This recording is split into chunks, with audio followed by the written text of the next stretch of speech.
Sorensen's there, Billy in. A goal, Chris Billy, Huddersfield Town. The most famous goal of Chris Billy's life. Is this the moment for Lee Fowler? It is. Take your place in Division 2, Huddersfield Town. Ruby and Steve Simonson's boots now. He's missed. Steve Sorensen clears the frame of the goal and collapses in a heap of tears. Huddersfield Town are promoted. Mustafa Schindler has a chance to write his name in Huddersfield Town legend. And he takes that chance!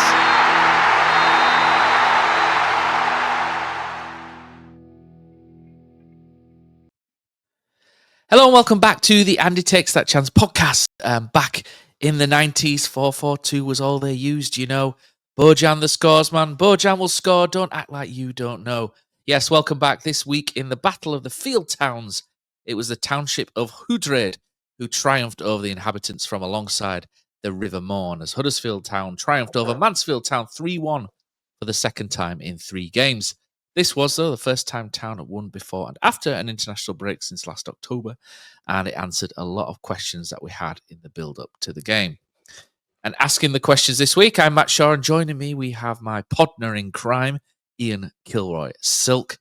And not content with 2 coaches of varying age groups on the pod, we've brought in the tactical acumen of the David Moyes of Gummersall and Clackheaton in Dan Pozza-Porritt. And like all good coaching staff, we've brought in some experience with the Murfield Town legend, Andy, the Kayemaker K, being the Terry McDermott of the group this evening. How are we doing, guys? Are we good? Yeah, good, thank you. Yeah, steady, mate, steady. Yeah, it's much better. Buzzing, Matt, but it feels a bit like a bit like a cup game. This where squad rotation. Andy Kay getting the big call up. Look at him. We're going for depth this week. I'm nervous. Is that what we're going for? I'm nervous. I'm very nervous. He's nervous. He's put on loan from the Town Social. So if anybody's watching, you'll see he's put on loan from the Town Social in his little bio, which you can barely read on the screen. However, he was on Andy Takes That Chance before Town Social, so it was more of a transfer, wasn't it, Andy, to the Town Social? Number 41, hashtag 41 on my. There we go. My we all remember AKLD sponsored Cozzy to stop singing back in the day. That was a good time. Did, yeah. And now I sponsor Joe Lowe, and all you've done recently slag Joe Lowe off. So there's a bit of a thing going around there that whoever I sponsor gets slagged off. So Sober Thomas got it, Tom Upenda got it, Campbell got it. Now Joe Lowe. I only sponsor ones that are going to get slagged off. We should start sponsoring Bradford City and see how that goes. Right, so Town we used to get a lot of airtime on it. Yeah. True.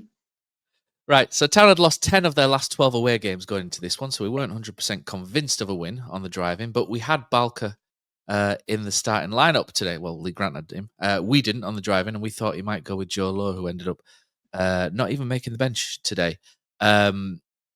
If we'd have known Balker was in killer, I think we'd have probably gone wins across the board on the predictions for that one. But full disclosure, I didn't watch the game live, so I've had to watch it back today. So I've done what they do on other podcasts. I've had to have the day off and then watch it back on a Sunday.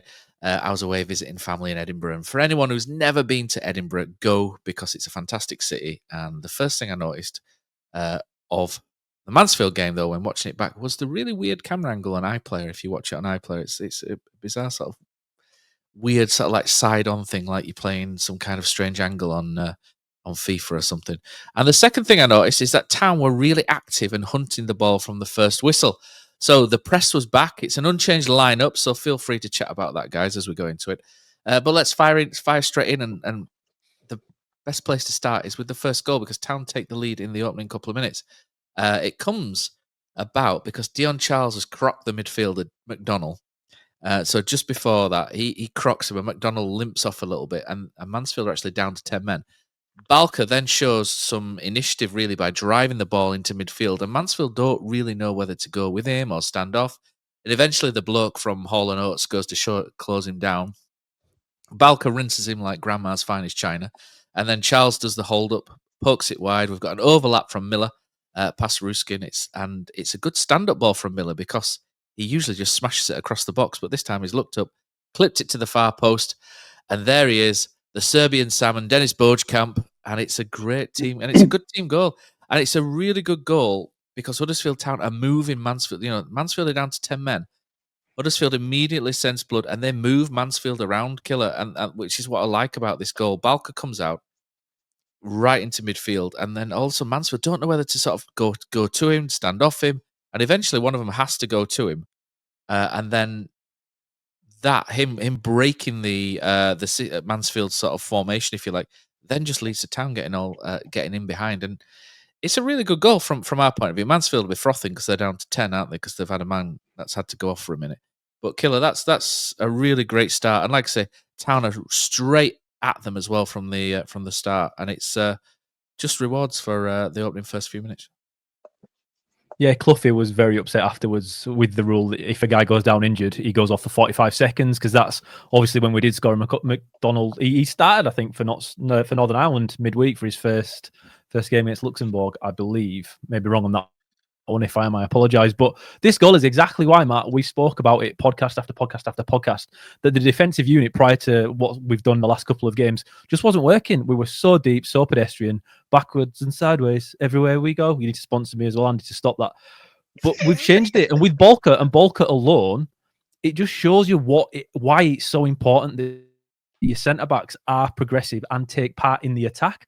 We look, with Radinho Balker in, an entirely different team. We look an entirely different team, and different aspects of the team is working, because when you centre back like that, Feeney plays it across to him on the left-hand side. I was quite surprised that Mansfield didn't react. Oates didn't go over. Maybe it was because they were down to 10 and that kind of gave us like a little bit of leeway. But Balker looks up, sees the space and just takes it. He does go around a man, like you say, Matt. But even before he has to do that, he's taken 30, 35 yards that I actually don't think any other centre-back at this club does. And because of that, that goal does not happen. It was nice play after that. There's nice little intricate passing, like you say, Matt, quick. Miller, nice little chip to I'm going to go with Radulovic, because I thought Bojan's performance on Saturday was very Andy Booth-like. And I think they must have sat him down, give him his steak over the summer, got him in the gym, and also watched Andy Booth DVDs. There were some more things I'll pick out as we go through that he did that I really thought was prime Booth. He looks like an unbelievable player, Radulovic, at this moment in time. And that is the biggest turnaround of everything. Not Town's form, but the way Bojan now plays.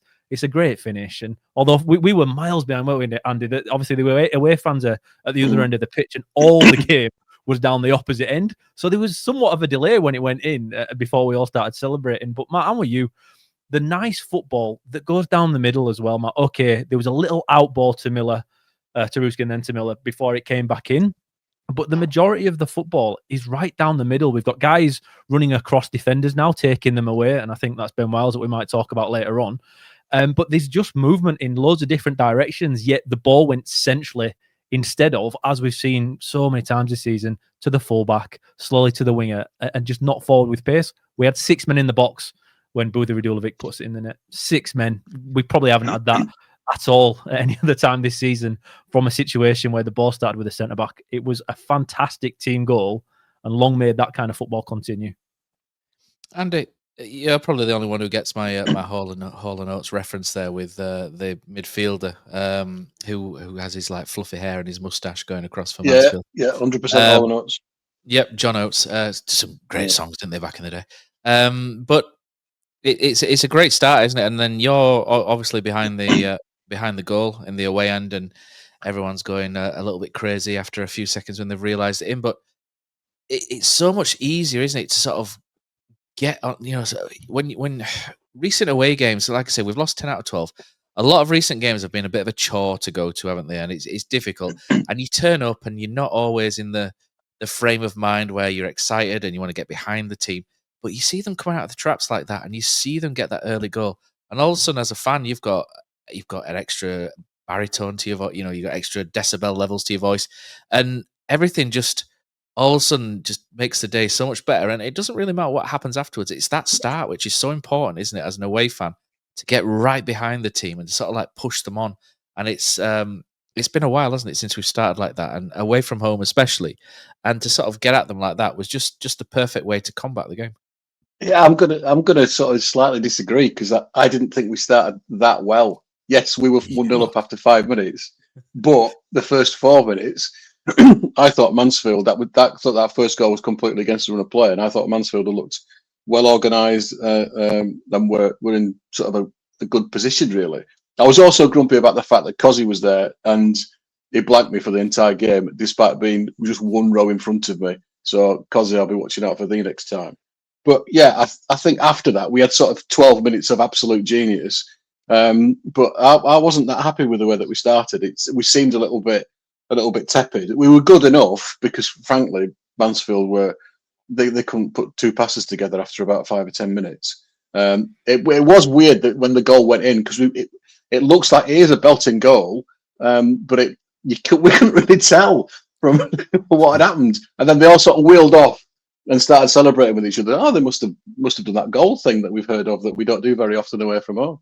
So it it was a bit of a anticlimax was the first goal, but it got better after that with the two other goals. But yeah, I was a little bit middle-aged man with the start. I think we just looked like we were on our heels a little bit. And but yeah, that was a beautiful first goal. Some great work by Balker, as you say, and the number of men in the box. There were the Wiles, Bojan, Charles, and Sorensen's at the back post behind Bojan. And that was the most interesting thing for me. And he kept popping up there. I know that he's the one that does that, the attacking down the right hand side, but he was there quite a few times.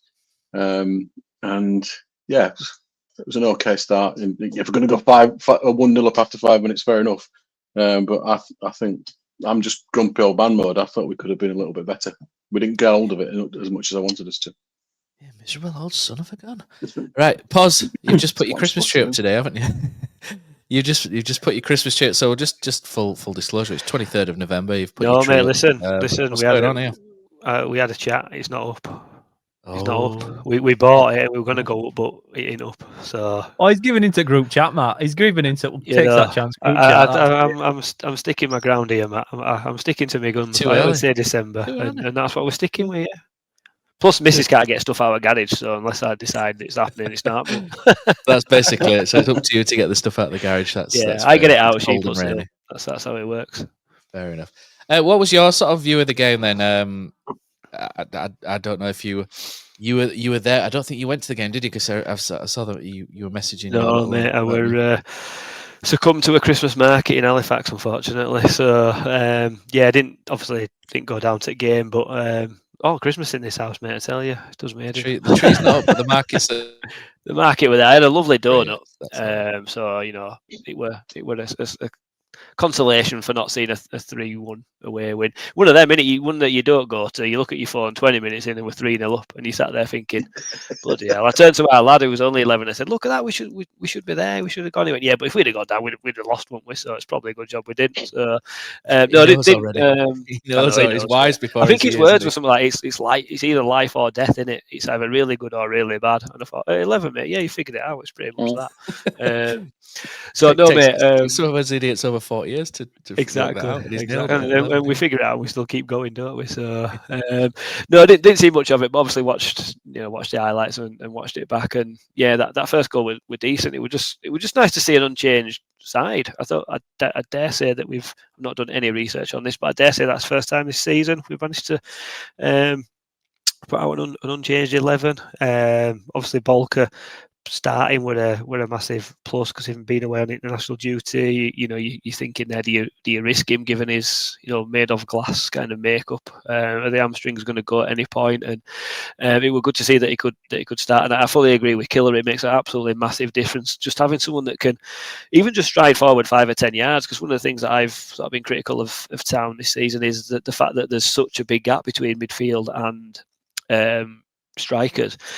And obviously, only having the one up front, they were very isolated. And I think having Balker there, it just pushes everybody up, doesn't it? So your Balker steps forward, that pushes your centre midfielders up, that pushes your wingers wider, and they get a little bit closer. And that sort of play,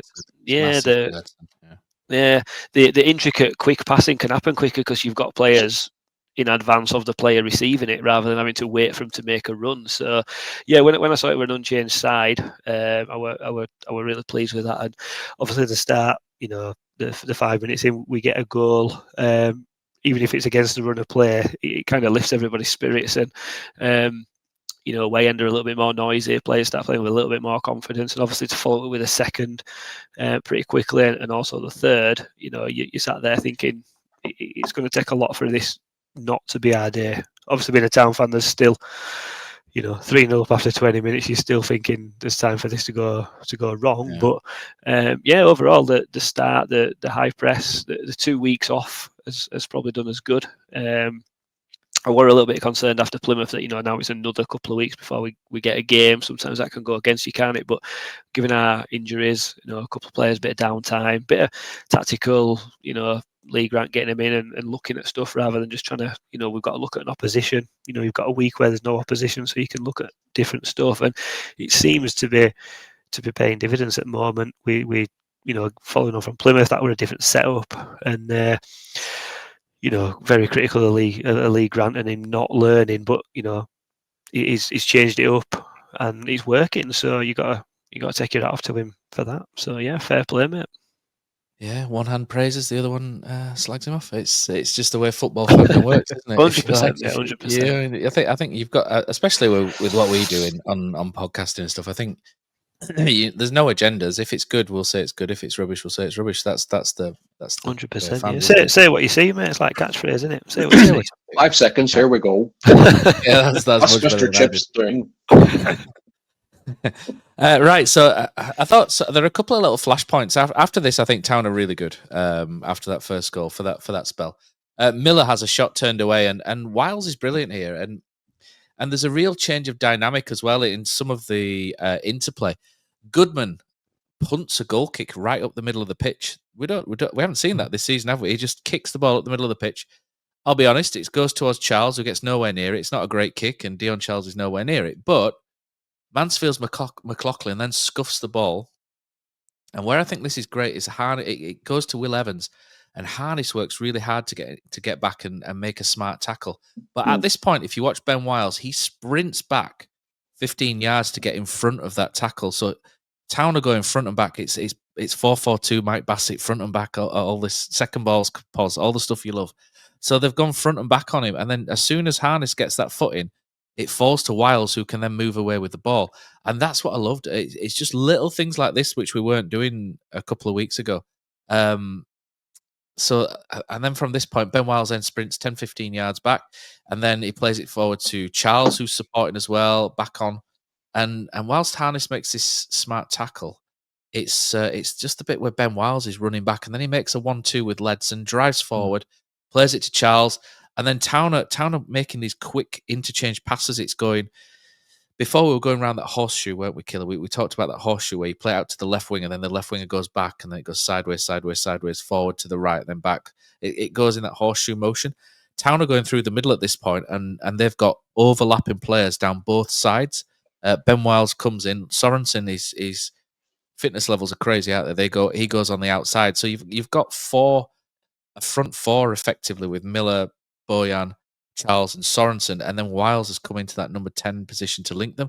And then the ball from Wiles goes straight to Charles. Charles' hold-up play is actually quite underrated, I think. And he just flicks it to Miller, and he has that. He has a shot which is well saved. And it's the support player movement which I think is really good, Killer, because it's been really static and compact. And then and again, this just goes to what Poz said as well about Balker and what we've said on the driving about Balker. But it's the distances between defence, midfield, and attack. And that distance now between the midfield and attack has allowed Ben Wiles to come back and then connect it more. And it's just effectively there. And it just shows in that chance. And then goal 2 as well owes a lot to Harness as well. Harness has been a bit of a revelation. And I do think that I think a lot of people are over-egging the change to 2 strikers up front being the reason for Town's resurgence in form. For me, it's not. It's completely Balker and Harness, and having 2 passing players in Balker who can pass the ball into the middle third, and then Harness passing the ball into the final third. I think that has made more difference than 2 strikers, but Dion Charles and Bojan has made a difference in that they've got that out ball as well now. But so it's a combination as much as anything. But goal 2 owes a lot to Harness, because Wiles is a bit soft in the initial tackle and gets dispossessed. Mansfield win the ball back, but Harness is brilliant here because he's all over Gardner, who's the left winger, who lays it off. But then he's smart enough to then let Sorensen pick Gardner up, and he comes inside onto McDonnell, and he sees McDonnell, who gets the ball, and he makes a really superb tackle. But when he tackles it, he manages to still nudge it to Ledson as well. And it's just a really smart bit of midfield play. And it's that speed in the middle of the park with a little bit of guile as well and cleverness to get possession back. It leads to Ledson then quickly picking it to Wiles, who then plays into Dennis Bergkamp, and then he lays it off to Thierry Dion. And it's another brilliant goal, Poz, isn't it? And from our point of view, it really owes to being on the front foot, being aggressive, and the great goals to score because you're essentially dominating the opposition physically by being sharp, by being aggressive. And it's the type of football that we thought we'd get, the northern football that we thought. And it's the T-shirt that Andy's wearing. That's why it's out. If you're watching on YouTube.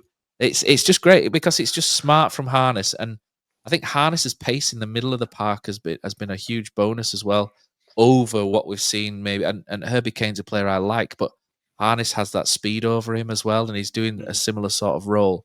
But it's just, from our point of view, it's really good. Harness starts it by winning the ball.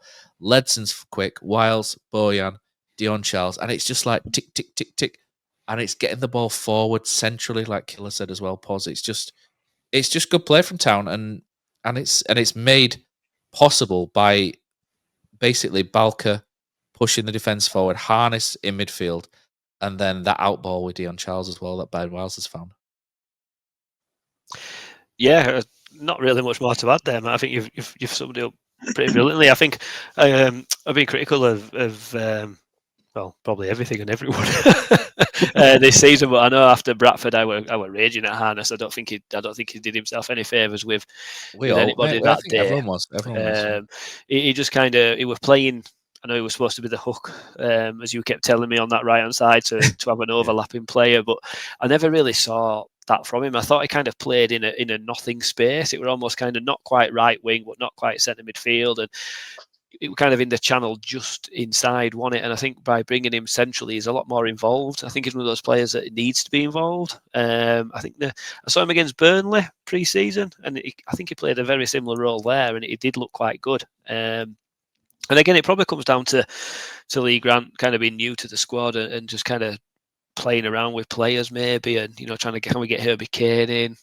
But that partnership with Ledson and Harness does look a little bit better with Ben Wiles kind of a little bit further forward as well. As you've said, Harness can kind of pick a pass, probably a little bit quicker. He'll want to get forward rather than sitting deep like Kane. I think Kane and Ledson are both what you'd call like your quarterback type midfielders who sit a little bit deeper and try and kind of get on the ball and play from there, whereas at least Harness will turn on it and drive forward, which as you've said is good because it pushes everybody forward. So again, little tweaks in it, little changes from Lee Grant, potentially a bit of time looking at his analysis, speaking to players. Where do you want to play? Sometimes that can be a big thing with players, can't it? What's your favoured position? Where do you think you can flourish the most? And I know it's only 2 games with Plymouth and Mansfield, but it is starting to look a little bit more rosy, isn't it? And you're kind of thinking, where's this been? And I think that's where a lot of the frustration came from, didn't it, with people getting at Grant and getting at Town in general, that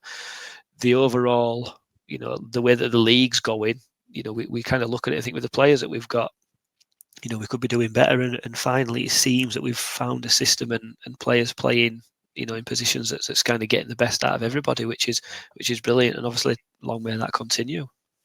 A bit of confidence as well.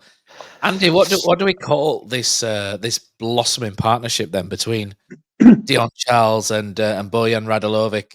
Because people are sort of trying to, it's like people try and crunch 2 words together, don't they, to make it. All I could think of, mate, was Radion automatic. Maybe it's a throwback to the 90s, isn't it? With Radion automatic. Radion and Radulovic and Dion Charles. But what do we call them, boys? Is there a name crunch we can do? I think they call it name crunching, don't they? Where they put the 2 together. Bojangles? I don't know. Bojangles, you put me on the spot there, Mr. Bojangles, up front for Town. I think for me, I think we're missing out on giving Ledson some praise here, because one of the things that I have called him out on the Town social for a couple of times is I think he's been anonymous up until this point in the season. In the bigger games, he's almost like we've not seen him. and he was visibly available a lot of the time on, particularly first half on Saturday. I think the other thing about Harness for me is that, and I don't know whether this is my correct impression or not, but he seemed to be, up until the point when he moved inside, he seemed to play a lot of the time with his back to goal, and he'd try and turn inside and go off and start creating play. Now he seems to me to be facing the opposition goal more with the ball at his feet, winning his tackles. That was one of the key things that stood out for me on Saturday. There was whenever he made a tackle, he won it. And that wasn't something I'd necessarily associate with because he was a bit of a winger, creative type of player.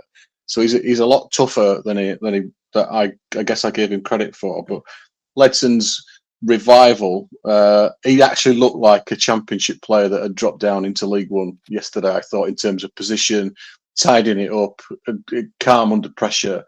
So as much as I've been critical of him, and particularly his how he's not been that particularly visible when we were going through the turbulence, as they called it on Unrestricted. I think he started to appear, and there was a bit more, few gestures to the away end, particularly after the win, which he'd done down at Reading and got the crowd going, and he did it again yesterday and got a bit of engagement from the town crowd before and after the game. So I think he's up to his game. Well, they all have, but Harness in particular just seems to me, and I've no idea whether this is right or not, but my perception is that he's actually facing the right way. Not that he was walking around backwards and not having enough to do with it, but he just feels like he's not trying to turn. He's getting the ball to feet and is able to do something with it. And if he hasn't got it, he'll try and go and win it. And he needs runners, does Harness, Andy. Yeah. I think Harness was in a position whereby he was probably Town's second highest player on the pitch. So when he's receiving the ball to play it forward, which is his strength, he's got one player ahead of him, which if it's Alfie May, he's probably dropping quite deep. If it's Taylor, he's probably not moving an awful lot. If it's Dion Charles, he's probably quite covered off by two centre-backs. So I think Harness dropping deep has essentially given him more to aim at and more options in front of him. Like you say, he's in agreement with you. But I think Harness is a clever ball player, and I think he's a better ball player than maybe we thought we were getting at the time. I think a lot of us thought maybe we were getting a winger who can beat a man and put a cross in and then float into the number 10 position and run with the ball. But he's not. He's actually a very clever distributor. Is Marcus Harness, and I think dropping deeper. And you see that as players do get a little older. I know he's only 29. I'm not farming him off just yet. But when players get a little bit more experience, they can drop deeper into midfield. I mean, Ryan Giggs did it at like 35, didn't he? He was a little bit older. And Paul Scholes dropped to number 6 and stuff. And I know they're examples at the top end of the chain, if you like. But you do sometimes get players that can drop into midfield after playing wide or something because they've just learned and they've got so much experience. And for me, he's a player who's dropped in perfectly. And what helps is that he's got so much to moving ahead of him, that if the one option he's got is tied up, he's got several others killer that he can pick off. And Harness and Balker are effectively the two players that have turned this around, aren't they? As we keep saying, they are absolutely, Matt. And I think talking about Harness playing in the hook role prior to this, I think you have to ignore everyone's performances prior to swapping to this system, because Radulovic and Charles didn't even look like footballers up until changing to this 4-4-2 with Balker at the back. So I think what Harness offered before, again, I'm kind of ignoring it because I think we were so poor, we're lacking any sort of designed game plan whatsoever, that it's quite unfair to judge players based upon that. I actually feel like the most positive thing of Saturday was that we had a distinctive game plan, and that for me was the first time this season. I know we had a design or this idea in the first couple of games that we were going northern football, high press, all this. We never really saw it, did we? When in the league games, okay, Orient, we got the perfect time and they were terrible. But after that, it just felt like we were watching the games. There wasn't any real plan going forward, Matt. How many times have we spoke about it? We couldn't see even what we were trying to do. This week has been... they must have done a lot in training, because genuinely on the game yesterday, there was so many things to pick out that actually simplified how Town played, but it shows how effective having simple instructions can be. So I've put it on the Discord yesterday, Matt, on our private Takes That Chance Discord for Patreon members. Private, if anyone wants to join it. To be fair. Well, but we had a discussion on it. There was a very good graphic on how much further forward the entire team is, because Balker's 20 yards further forward than every other centre-back has, and I genuinely believe that is the biggest difference. However, yesterday, there was a few things we did. The first thing is obviously we tried to get the ball to Balker so he could play it out. Feeney kept dropping to the right-hand side and he was trying to coax Oates out. That was a design thing. It wasn't just Balker found the ball. We were trying to get it to him in space so then he could take it forward. And if it was there, he did. And then Harness and Ledson split. Every time they split and they were looking for those nice little tight triangles.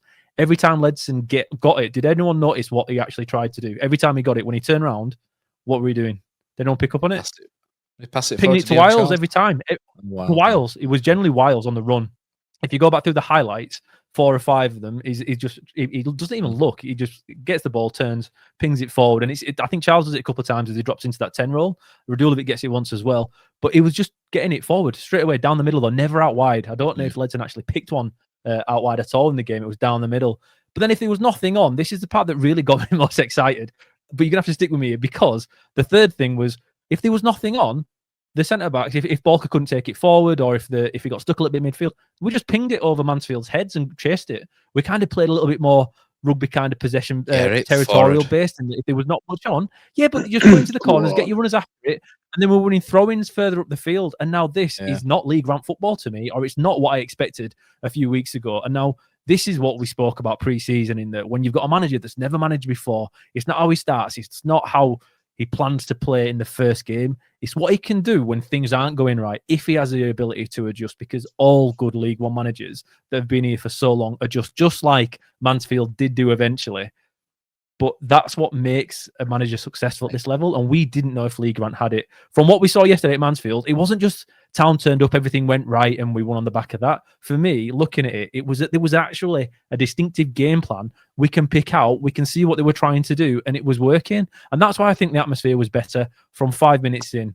You could just sense it was different because on the field you could see them knowing what they were trying to do, and it was working. Everyone knew the role. I don't think we've had that this season at most games. I feel like people have been going through the motions. It's not been working because of that massive gap in midfield that we can't fill, and nothing seems to have worked. And for whatever reason, however we've ended up at this 4-4-2, all of a sudden you can see that they've been working on this for the last couple of weeks, and there's a distinctive game plan. And if we can keep Balker fit, if we can keep Ledson and Harness fit, although I do think, Matt, Kane might be able to play in this role a little bit again. I think you have to ignore what he was like prior to this new system and give him a chance in there, because Ledson and Harness will both miss games at some point, I'm pretty sure. And I don't think, whilst there is some drop-off, it's as massive with Kane stepping in than it maybe is if Kasumu comes in. So if Kane can get back fit, I think that protects us a little bit as well. Balker, there's no replacement for him. But if we have this system with these players, I think everybody looks so much better. But I have to give Lee Grant the credit, Matt. Again, no matter how we've got here, what we saw against Mansfield was designed. It was designed, and fair play to him for doing that, because I don't think this was his plan A. This is that plan B I think people were after, that secondary option, and it's working. But then to stick with it, like you mentioned, Matt, putting out the same 11 in the same way after people have been away on international breaks tells me he understands how important it is as well. I have been more bought into Lee Grant just on the back of one game because of this kind of stuff. I thought it was great, but Harness, like you say, Matt, and Balker, them being in those positions, that has turned it around more than pretty much anything else. It's the every good League One side basically hits the ball into the channels and wins things high up the pitch. Every single good league, even Birmingham last season did it when they needed to, and it's just something so basic, which is so important. I mean, Simon Grayson used to love that ball around the corner, didn't he? All the time. He built several tides off that ball around the corner, didn't he? But let's move on now, because Charles has a shot saved. This comes from Feeney intercepting on the front foot as well, and Wiles again using some really good movement. Goal 3. There's a long ball forward from Mansfield, which I love this because, and the reason I love it is because it's so basic, but it's things that we weren't doing. So Mansfield ping a long ball forward. Feeney just nods it down because he's got 2 midfielders coming back to receive the second ball, and they're both in position to receive a simple second ball, whereas before they've all been scrambling all around the place. The ball goes forward. Feeney just nods it into space, knowing that Harness or Ledson are going to be there, and Ledson picks it up. Bojan drops off into that number 10 space, like you mentioned earlier, and he just pings. And Bojan's really good at linking play, and he always has been. And he just pings it out wide to Sorensen, and it's not really an assist, so to speak. It's a good pass out wide. But Bojan will get the assist for it. And Sorensen's really good at those inverted runs inside. So if people have been watching him mostly this season, instead of going on the outside like he was last year, he's driving towards the centre-backs. And when you drive towards the centre-backs, Poz, it really affects the opposition because, if you go on the outside, you can stay in shape. The fullback can go one-on-one. You can stay in shape. When Sorensen, a right-back, is coming across the defence, this all of a sudden means, right, it's a right-back coming across the defence. Midfield panics, defence panics, and things open up if people move off him. And what you'll notice is Ben Wiles makes a decoy run, and Ben Wiles opens the space for him. And to be fair, Ben Wiles, I think watching in that first 20 minutes, does a lot off the ball, which I think won't get picked up on. So I think it's right to sort of point it out in that a lot of the runs Ben Wiles makes just open up gaps for other people in what he's doing. And he makes that decoy run on the right, which immediately takes the left back away, which then means Sorensen's got a one-on-one with the guy who comes out from Mansfield's defence. I can't remember his name. Is it Blake Tracy, maybe? And then he just goes on the outside, gets his shot off, and deflects in the net. And it's maybe a bit of fortune, Poz, because it's a deflection. And I think Mansfield's commentary were a little bit salty about it. I've read on Twitter, but I mean, you would be as well, probably in their shoes.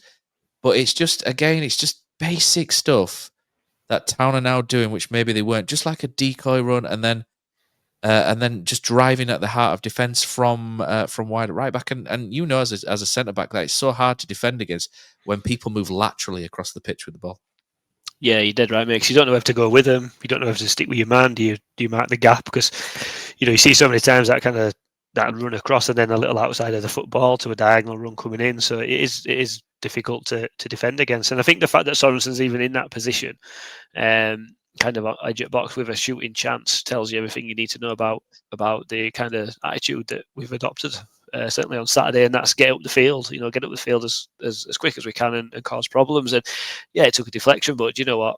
If you don't shoot, you don't score. Do you know how many times have Town been on receiving end? Buy a ticket, win the raffle, Poz. That's the one, mate. Yeah, if you stick a shot on goal and the defender sticks a leg out when it goes in, happy days. It's I don't understand why you could be salty about that. It's just a bit of, that's how football is, isn't it? And yeah, again, comes from intelligent play from Wiles, as you say. I think people are critical of him because, let's be honest, 95% of people you're watching the ball at, you don't always kind of notice those runs, but he's quite industrial in that fact, and he does make runs into space and pulls defenders out and stuff. And again, it was just a good team goal, wasn't it? And the fact that we were 2-0 up and still wanting to get forward were quite pleasing, certainly so early on, because it would have been easy, wouldn't it, to score 2 goals early and just be like, right, let's set up camp, let's defend, let's kind of see it out, keep the balls kind of slow sideways, let's keep it. But all that does is lets the opposition get back in, whereas this were a little bit of a quicker transition, and like I say, ends up with a shot on goal. And when you looks in it. Kind of wrong foots the keeper and trickles in, and 20 minutes, it's 17 minutes, something like that, 20 minutes. So 3-0 up away from home, you're in, I'd say you're in dreamland, but you're still in Mansfield, aren't you? So it's not that great, but it's you're in a better place than what you were at 3 o'clock. Oh, Poz, we can do better than that. We can do better than that. Poor no offence to anybody who lives in point, Mansfield. I mean, we sat here talking. Brutal. I mean, brutal. It's harsh. It's harsh. It's all right. Apart from the park, the park outside, Cosby doesn't like that because he almost got run over last year, and he still won't shut up about being almost run over by a woman outside, and then she got out of the car to batter him, and he had to run off. So he's not let that go yet. I don't think we've let it go either. That's why I won't turn around, Andy, just in case that woman's with you. Just in case. I'm actually that woman. He kept his head down the entire time at Mansfield. So big congratulations to Lasse Sorensen on his first Town goal. I think he's been brilliant this year, and he's keeping Lyndon Gooch out of the team on merit at the minute, which is great. He had a difficult year last year. He got injured, did his hamstring, came back, struggled. He was bought really as a right wing back, and he's now playing right back, and it's a role which, but he's been super this year. I think he deserves a lot of credit. Does Lasse Sorensen for what he's done. Someone else deserves credit as well. Dion Charles, he gets a goal disallowed. Andy, this towards the Town don't really let up. There's a header which goes over the bar. I think it's Feeney. Dion Charles gets a goal disallowed, which was offside. Absolutely no issue about it. Watched it back. He's clearly offside. That would have been his 5th goal in 3 games, though, after not scoring in 28. It's some turnaround, isn't it? That to sort of he has got 4 in 3, obviously, but he's gone from no goals in 28 games to could have been 5 in 3. Is 4 in 3. It's quite pleasing, isn't it? You're someone who likes to. I know you're a nice bloke who likes to see the best come happen for people. So I imagine you'll be really pleased for the turnaround for Dion Charles as well, because it was difficult for him, wasn't it? And, yeah, and he's got the crowd singing his name and he looks, he's got that extra spring in his step, and he looks a happier player, doesn't he? it does. And I, I'd be critical of him when he had that silly choice to go in the away end at Blackpool. I was very critical of him then. I don't think he helped himself with his reputation then. But one thing he's never ever done is shirked it. He's never given less than 100% on a pitch, and he's been an absolute irritant for everybody that he's come up against. And everybody said, all he needs is one to go in off his backside, and it was one that went in off his chest, and he just seems to have got the confidence that he needed from that. I mean, he missed that penalty, didn't he, that Voss scored, and was it Voss that scored? Voss scored. In the Carabao Cup game, and you just really felt for him, and you just thought it's never going to happen for him. It's just one of those, both the town and the player have made a bad choice of move, and it's just time for him to try something different. So, he's had a lot of players from inside the club. Lee Grant's come out and said, how hard he's worked and how hard he tries. He did look a little bit of a lighter character on, particularly at the end of the game on Saturday. He was getting the chant, and he'd got a bit of a big smile on his face, which is unusual for him. He looked a little bit fed up previously, and he looked like he'd sort of relaxed a bit into being a town player. They were trying to get him to come forward and do the yay thing, but there was no way he was having that. So he ended up subbing Sorensen forward who just did one and then went and that was it. But fair play to him. If the lad's given the effort that you'd expect of somebody wearing the blue and white of our team, and he's getting his rewards, and it's long overdue, but fair play to him. I think he's it's not quite as big a redemption as the redemption of Bojan, but it's a redemption nonetheless. And lad's grafted, so fair play to him.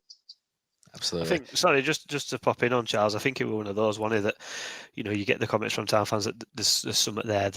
You can see that there is something, and with him, you kind of did get that impression, didn't you? And it was just going to take a goal to kind of reignite his spark. And you just mentioned there, Andy, about him looking a little bit lighter and a little bit happier, and there were all the kind of the noise about his off the field kind of situation and stuff like that. And I think sometimes it's easy to forget in it that these guys who are out there are just humans after all, certainly young lads. And if there were a little bit of trauma going on, in his private life and stuff like that, hopefully that's now sorted out, and he's getting back to being at his best. And so sometimes it can not just be that they're not very good at football, or they're not very good for Huddersfield Town. It can be outside influences sometimes. So hopefully, that's been put to bed, because he's obviously got a good goal scoring record at Bolton. He obviously left there and under a bit of a cloud, didn't he, and stuff. So I think it's good. Obviously, I weren't there, but the fact that you mentioned that he did look lighter, he did look happier, is a brilliant thing for Dion Charles himself. But obviously, that feeds into Huddersfield Town, doesn't it, as well? And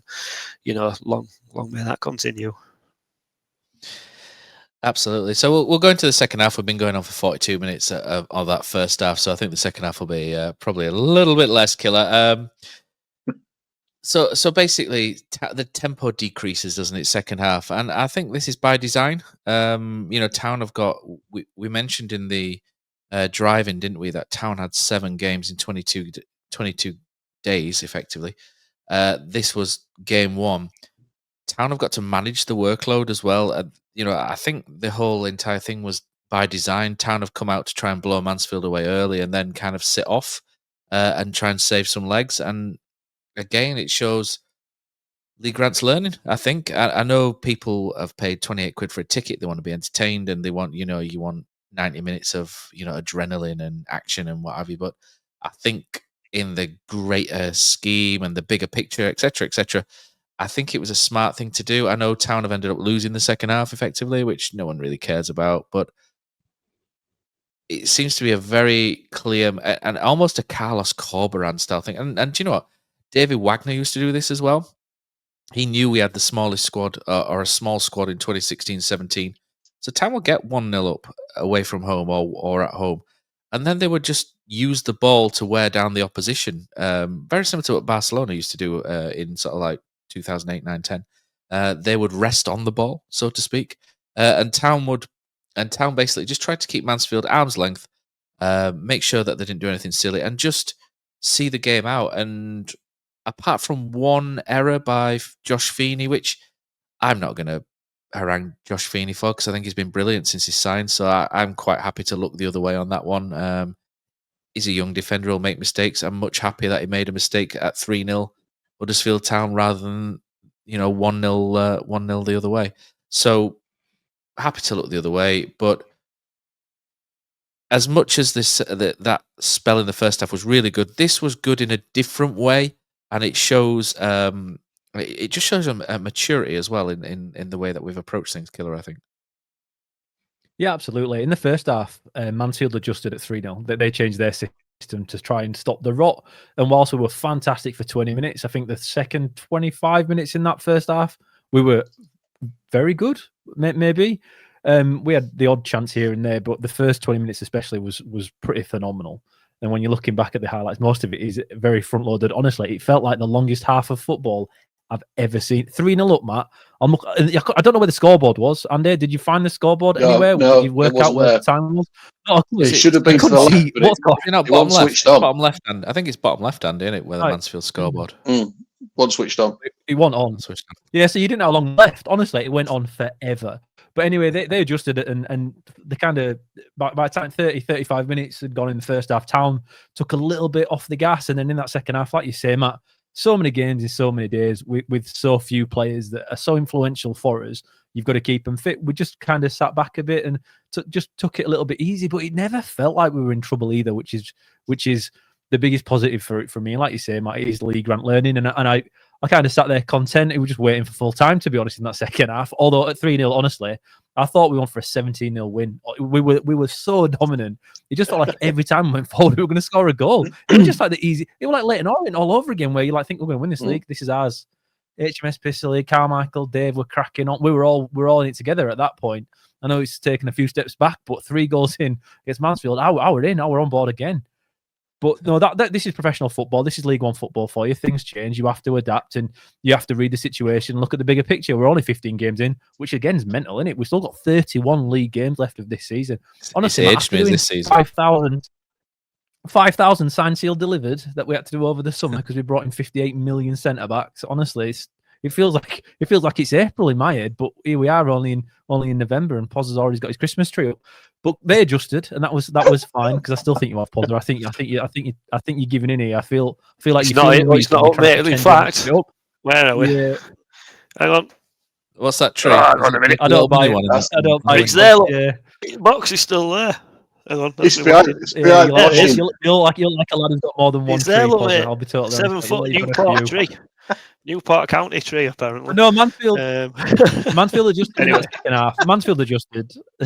Mansfield adjusted. Town adjusted. The only negative I have from the entire game, and now the goal we conceded is a part of this negative. Sorensen clearly got injured. The ball was going out for a throw-in, and he pulled up. Andy, I don't know if you won't see it on highlights, but he pulled up. And he's limping around pretty badly. And honestly, Grant sent Gooch out to warm up straight away, and we were done we were done twice down his side. And we were quite fortunate. And it didn't really even come to a chance, but just that moment where Sorensen can't get back quick enough is and I don't think we actually felt the situation out as well as we should have. It was clear to me, and pretty much most people in the stand, that Sorensen was struggling to run. Wiles had to drop deeper and deeper. And that's where that kind of 10, 15-minute spell came from, where Mansfield were on top. Again, it never felt like we were going to lose the game, but they had a chance of getting back into it. And the goal, Matt, Feeney undercooks it. He must have lost it in the floodlights, because he's clearly gone under that ball. Balker doesn't adjust to cover for him, but neither does Sorensen. Because when Feeney's totally missed that header, because he's had to step into midfield a little bit to try and win that. No one's covered Evans as well as they should have. But I think that's because Sorensen was struggling, and he was subbed off eventually. So I am interested to see if he will play Tuesday, because I do feel that might be enough for him to be swapped out for Gooch, because it did look like he was struggling a little bit. But we didn't make that adjustment. We conceded, I think, because of it. to be totally honest. And I'm happy if I may be wrong. I'm often wrong, but I just felt like that was definitely a mitigating circumstance in that. However, good old Owen Goodman, and it were beautiful, wasn't it? It were beautiful. The tactical injury that we get every single. It's hurting me. I need to lie down. It was the most ridiculous one I think I've seen from any townkeeper. This one, there was absolutely nothing that could have caused an injury. But Grant got all the guys in the group. They were there next to him in the dugout having a good talk. And to be fair to him, after that, we were never in trouble again. We made the subs that we should have done at that point. Like Kamashi came on before, and again, that's what happened in this game. When you sit back and you're a little bit deeper, when you're controlling the ball a bit more, that's when you have your Kamashias on that can kind of hit the quick on over the top of his head, and he's gone and he can chase it. It was a perfect game plan from start to finish. Bar Sorensen's injury, it was just a professional performance, Matt. And we've not had many of them, have we? I think this is something, like you say, when Corbin was here, when Wagner was here, professional performances was something repeated over and over again. This felt like one of them, and it's the first one I've had for quite a while. I thoroughly enjoyed it, but honestly, Goodman's tactical injury was, I think, probably my favourite moment, apart from Bojan Radulovic in the Andy Booth role. Matt, you will have seen this on the highlights, or if you watched the full game, you will have. Long throw down the line to Bojan Radulovic to hold it up. Brilliant. And I know that's oversimplified. We've not seen that. We try and work these silly little throw-ins sometimes where it takes too long, but the tempo was up. We went simple down the line, and it worked time and time again. Beautiful Northern football. Mate, 4-4-2. One of your favourites from Grangemore. This is what I'm loving. This is it, mate. This is it. I'm here for it. It's happening all the time, though, isn't it? Premier League, I watched Arsenal-Tottenham today. Arsenal were taking long throw-ins, man. Everything goes full circle. I've been championing it for ages, and it's finally happened. And it's amazing, isn't it? It's only taken Premier League clubs to bring in set-piece coaches, Poz, to bring back long throws. It's amazing, isn't it? It's a genuine weapon, isn't it? If you could got someone who can launch it 40 yard, why would you not utilise that? Do you know what I mean? Just no one can head the ball as much anymore. No one heads the ball as well as what they used to do. Creates absolute chaos, mate. And, scramble a few in. Let's get back to early 90s. Come on, lads. We love it. Brilliant. But that's I remember Tom Cowan used to take throw-ins. He used to get a throw-in in the corner flag, and he used to throw it down the line all the time, and then we'd win it off a defender, and we'd get a throw in another 15 yards. Or we'd just go down the line, just throwing it down the line to try and get. Come on, we've all played football. Done that. What is it saying? Work the line. Work the line. Just throw it down the line and get another throw in 20 yards. Box them in, lads. Box them in, work the line. Dream to watch. Absolutely. The cycle's repeating. The circle is meeting the end. I'll talk about Mickel Miller, star. I suppose you could say he was the star of that unrestricted. Do you know, I've never watched an unrestricted episode before, and for some reason I thought, do you know what, I'm going to watch this because I knew they went into the Bradford and things. And I sat there and I thought, do you know what, this is actually really good, this. And I might go back and watch the other ones now because I thought that was brilliant. And Mickel Miller was probably the star of it, wasn't he? And he came across really well, and he just thought, what a nice guy Mickel Miller is. But I think his importance in providing width on that left-hand side is really understated as well. I know we've talked about Balker and Harness a lot, Bojan and Charles in what they're doing, but part of what was going wrong before was that we had no width whatsoever on the pitch, apart from Sorensen at right back. But Miller has stretched us across the pitch now as well, and we've now got a genuine left side with Ruskin overlaps or underlaps and Miller, and they seem to really understand each other really well, Ruskin and Miller. It's a good little partnership. One can drop in, the other can go forward, and they're so interchangeable. And that first goal as well, Ruskin's ahead of Miller, and then Miller overlaps Ruskin, and then later on you can see Ruskin overlapping Miller, and it's things like that. Just good interchangeable pieces are good. But Mickel Miller, he's had 4 shots in the game, 3, the second most, joint second most in the game. 3 times he came close. I think he looked like he was going to roll it in towards the end of the first half, and I think Oshalaja just gets a little toe on it, doesn't he? Which means he just pokes it at the keeper, who had a good game for Mansfield. But Miller is so important to us. When you look at last season, the amount of games we won with Miller in the team, and I'll get the stats if anyone really wants it later on. It's one of those where I'll have to sit and work it out game by game. But if you look at last season, Town were effective with Miller in the side. When he got injured, Town were less effective. And again, now he's back, we feel a little bit more effective again. And he's one of those that maybe goes under the radar sometimes. I think he does with me. Sometimes he goes under the radar. But when he's not there, you miss him. But when he's there, you probably don't appreciate him as much as you should do, I think. But I think Mickel Miller's, I thought, with the bits I saw, so I watched the first 50-ish minutes, and then I've had to watch the highlights with the rest because I've run out of time. But I thought Mickel Miller was just really key in just providing with, and just effectively, Andy, just being there, if anything else. He could have had a trick first half. Their goalkeeper's proper kept him in it. There's nobody in that ground that could have walked. If we'd have come off 5-0 at half time, there's nobody in that ground who would have said that was unfair. And a lot of that was down to Mickel Miller. Absolutely superb down the left-hand side. In terms of him as a human being, I sat went to watch Tommy Openda at Notts County last week. I always have a game, and I've sat the Openda family, all of them, they were there watching. And they all said what an absolute diamond of a bloke Mickel Miller is. He's absolutely loved at Town because of how he is. He's got religious faith, and whether you believe or not, I'm not religious, but it obviously gives him a sense of purpose. And he's he did that thing with the food bank that he got involved with and went and worked. He's just a top fella, and you want people like that to be representing your club. So absolutely more power to his elbow. In terms of Ruskin and Miller understanding each other, I think there's a little bit of a way to go. There was at least once on Saturday where they messed it up and the ball went out for a throw-in. But apart from that, they seem to be pretty. They're not going to be perfect, but they've got a pretty good understanding, and they seem to work really well with each other. And Ruskin had a good game as well. He wasn't as flimsy as he has been in the past. So that left hand side appears to be quite strong, and Sorensen's bossing it down the right hand side. So wide, we seem to be doing really well. And obviously, you got Balker driving through the middle, so it's all good at the minute. It's the old Steve Bruce formation of the late 90s, Poz / Simon Grayson 2012, isn't it? With the right midfielder that comes in like Adam Clayton, and then Jack Hunt goes on the outside, etc. It's good to see it. Charles and Harness go off, Poz, obviously trying to save some legs, hopefully.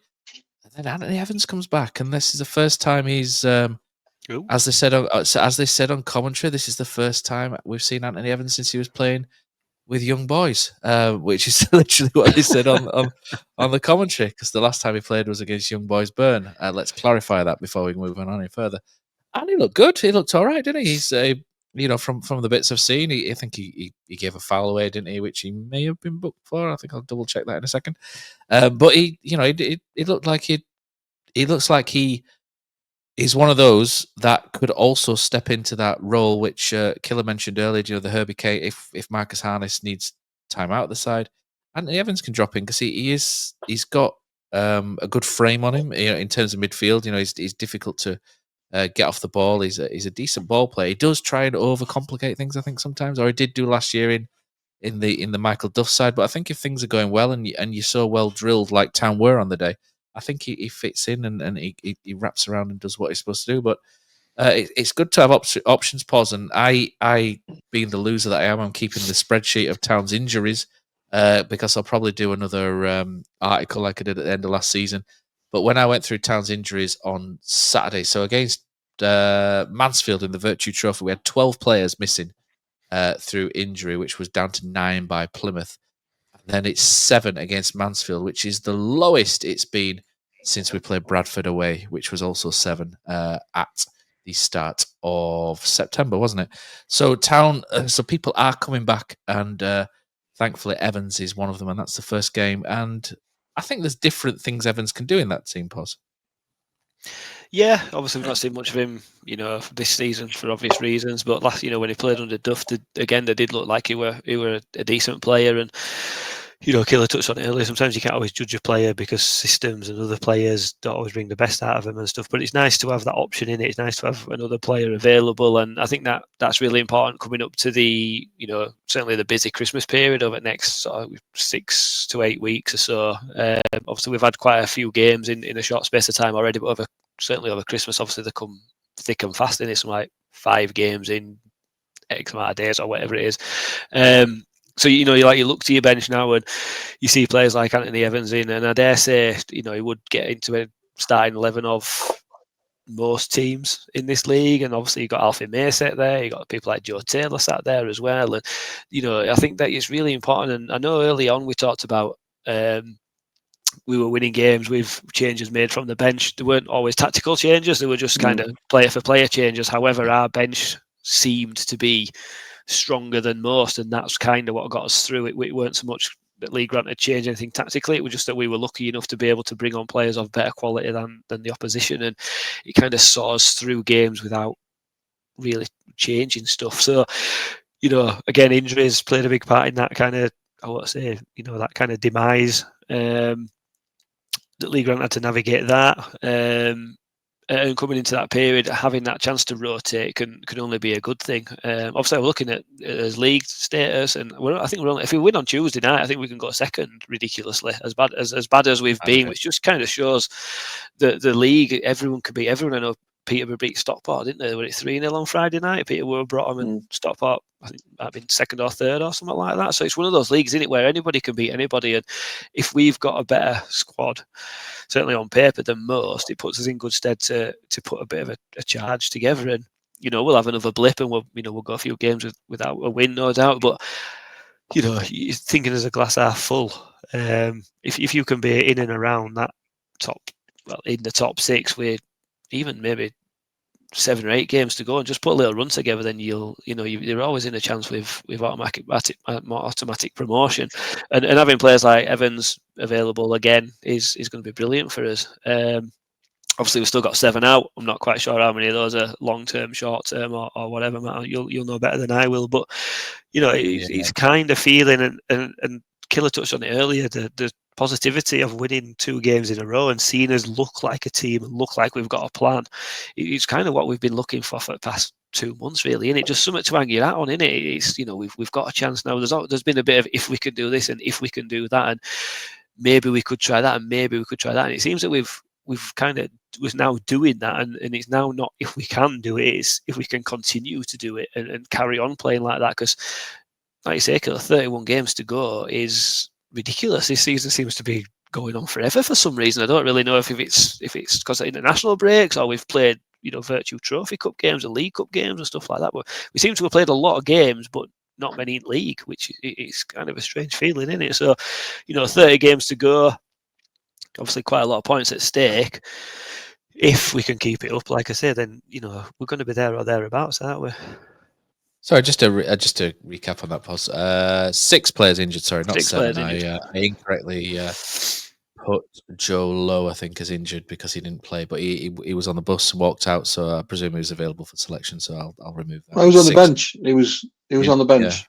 Yeah, he was there, wasn't he? So so that's 6, which is the least since Barnsley away. Barnsley away in August. So that's good. Augurs well for your Poz. There's a little double entendre there. Nice. Nice. Not bad. The last thing I really want to talk about before we hear from the squad is Bojan Radulovic. He's now got in his last 5 appearances, he's got 3 goals, 3 assists. He's averaging a goal contribution every 41.6 minutes. I mean, it's taken him a good 18 months and a 6-month supply of my protein shakes. But we're now seeing what we wanted to do that January. Killer will let you know that we don't blow our own trumpets too often, do we, Killer? We like others to do that, but we don't often get it, so sometimes we have to do it. But you'll acknowledge, you'll acknowledge that I've always kind of been, or not a fan of Radulovic, but I've always kind of said he's a better player than he's showing. He's got good technical ability, etc. It was just something in maybe it was heart, maybe it was just motivation. I don't know. There was just something not quite there mentally, was there, or what we could see mentally, which could be, like you say, the human beings could be one of a million things that we don't have a privy to. Because, like I always say, we have a small window in which we look into professional football. It's almost like going on a cruise ship and then being on that bottom floor with just your little circular, little circular window where you can just see into a small part of the sea, but you can't see the entire ocean. So who knows what's going on? But it's great to see because there's a lot. When we get comments on the podcast, we sometimes it's just slagging Cozzy off for swearing, which get into him. But sometimes Stop swearing. blasphemy, whatever. Blasphemy. Blasphemy. Get into him. Get into him. Absolute shambles he is. But basically, a lot of people want a big striker, an effective big striker, and all of a sudden we've got someone who's 6'3" and being an effective big striker, and like Killer's calling him Bojan Radulovic or something at the minute, and we're all quite happy with what we're seeing, and it makes such a difference to have someone who, I'm not going to say is massively strong up front, he's more wiry than strong, but someone who can be that focal point or the fulcrum, if you like, in that attacking area where if he's stuck, you can toss the ball up to him. He might not win every one of them. He's lost most of his duels against Mansfield, but it's how he loses them, or compared to how he was losing them before.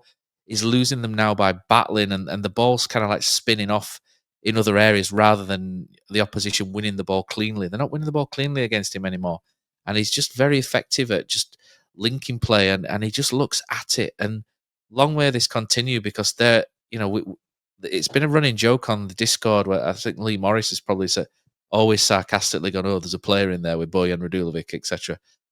There obviously was a player in there, because now we're seeing it, and it's just good, isn't it? That I know it's taken a long time, and people won't forgive, and some people, harsher people than us, won't forgive that 18 months. But I think there's always been flashes there, Killer, and now we're seeing more than a flash. We're now seeing spells and streaks, and I suppose you've got to credit Lee Grant for bringing this out of him as well. Matt, I'll give you fair credit here. I think you are the one and only town fan that actually saw a player in Bojan Radulovic. I've never seen anything like it. Genuinely. I pride myself on being a part-time pretend football coach and my badges and whatnot, and having won things in many different countries. 3, just put that one in there. I looked at him and I thought it was an embarrassment of a footballer. I actually did not understand what he could offer. There was a little thing where he did play and we actually won quite a lot of games, even when he was looking pretty poor. I think defences shift for him, but he never did anything on the ball to make me think that he'd be able to keep Alfie May out of the team, which is what's going to happen for the next few weeks at least. Anyway, he looks like he's gone in stars in their eyes. Do you know, like when these turn up and they're going in and come out looking like a total different person? His transformation this summer has been, it's like Vince McMahon's got him and changed him from face to heel or heel to whichever. He's just like a total different character. He's a different person. Beefcake Bojan. He's been on the way without any doubt. Like you say, Matt, these dual stats are a load of nonsense, right? Ignore them, because it doesn't actually tell you or show you what's actually happening. He fights for everything.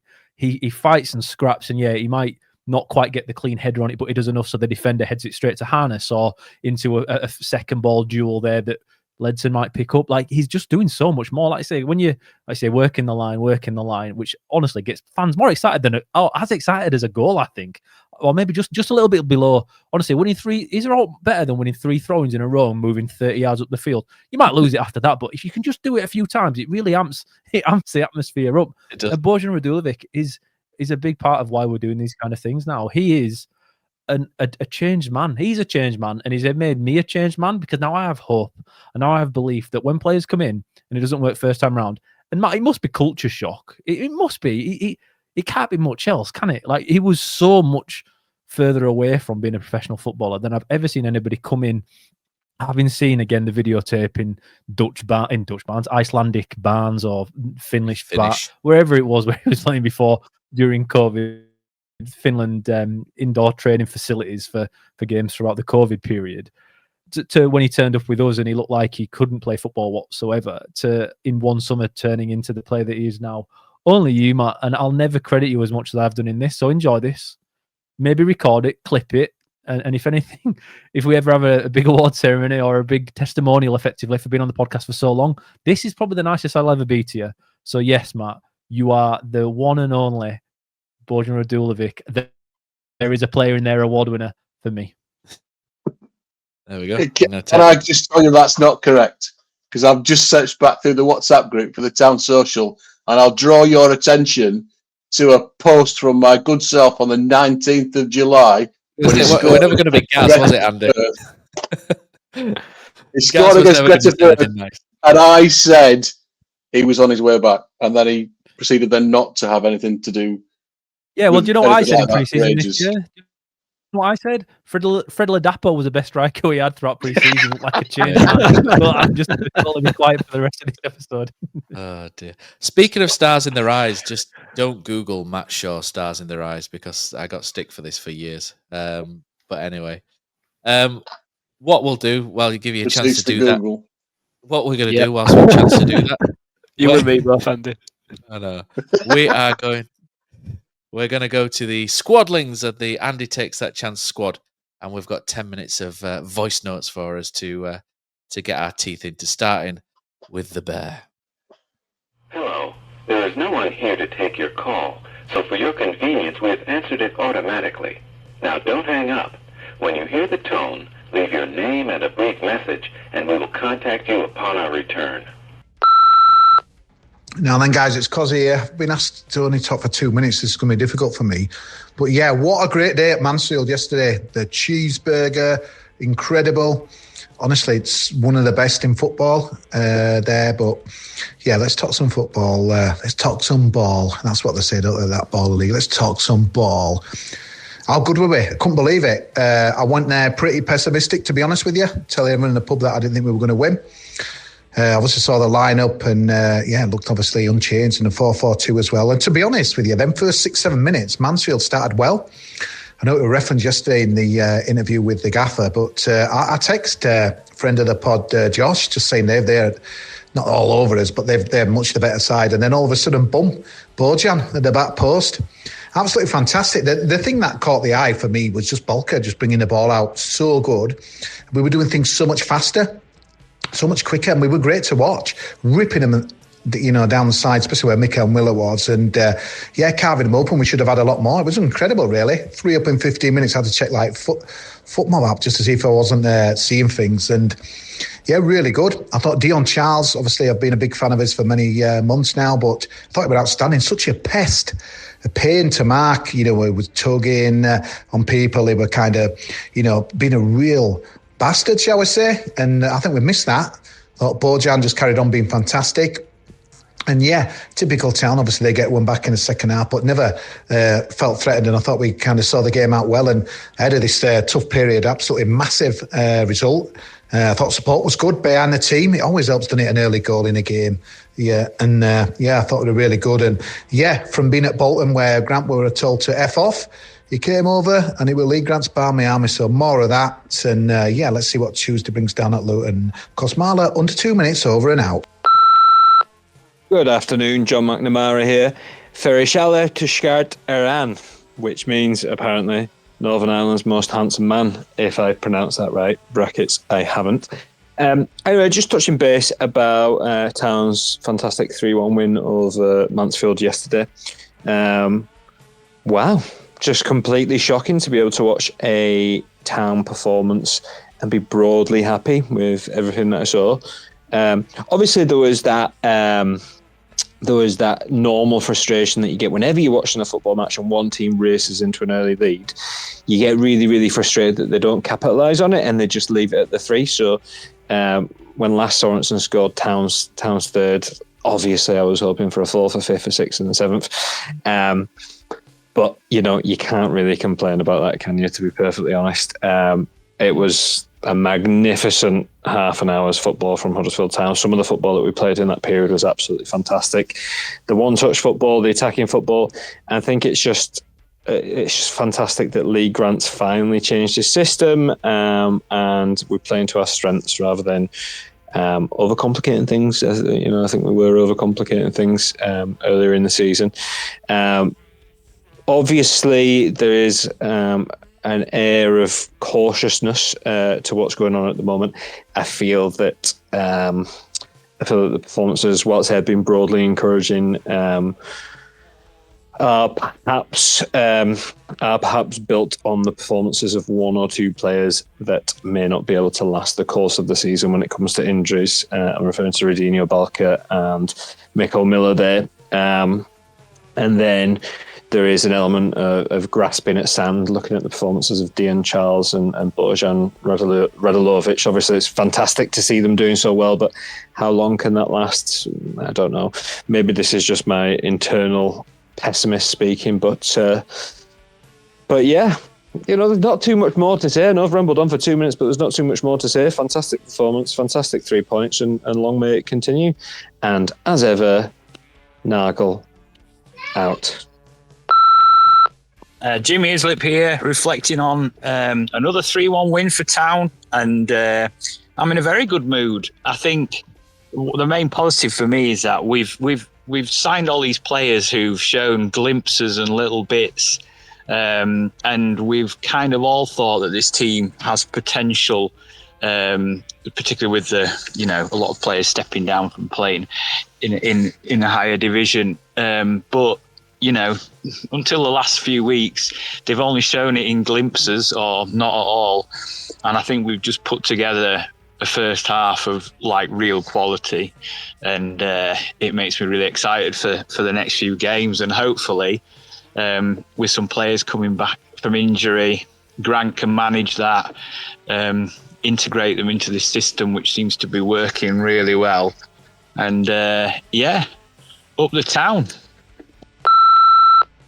Hey, it's Jerry Hennon, still wallowing around in the good feelings from that Town win like a pig in slop, and had to go back and look. When was the last time Town outscored their opponent by 3 goals in a single half? And it hasn't happened this season yet at all. You have to go back to the John Worthington false dawn against Crawley last season. Before that, you have to go to the crushing of Cambridge away last season. So to find the last time Town beat up a team as good as Mansfield over the course of 45 minutes the way they did today, you have to go all the way back to beating Bolton away at the start of last season when they scored 3 in the second half of that game.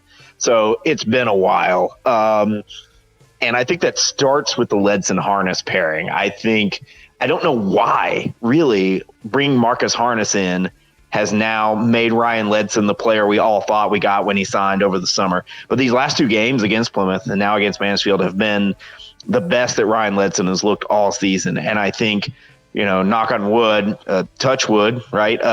As long as those 2 guys stay healthy, I think Town have the foundation to go on and build on the Plymouth win, and really go somewhere. Exciting times. Up the Town.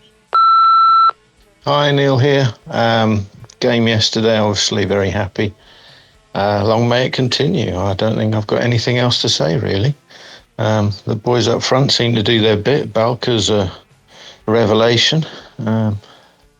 Just hope he stays fit, really. More of the same. Good luck at Luton. Colin from Manchester here. Thought that first half was as good a performance as we've seen from Town over the last few years, really. So really pleasing to see. Really good to see some players that, previously we'd kind of written off, all of a sudden kind of coming good. I think definitely the kind of combination of strikers that we've got, all suit being in there too, and might have taken kind of almost like a necessity type situation for us to work that out. But the fact that we're here now and doing really well with it, it's great.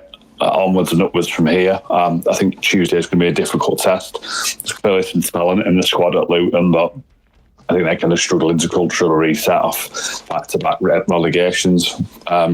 We've kind of been there ourselves as a club. So I'd be interested to see how we keep it going on Tuesday night. But I think now in this sort of run between now and Christmas, I think if we can kind of keep these levels of performance up, and with players coming back into fitness and back from suspension, I think we should start to sort of feel a bit more optimistic about things. Let's keep it going, Town. Up the Town.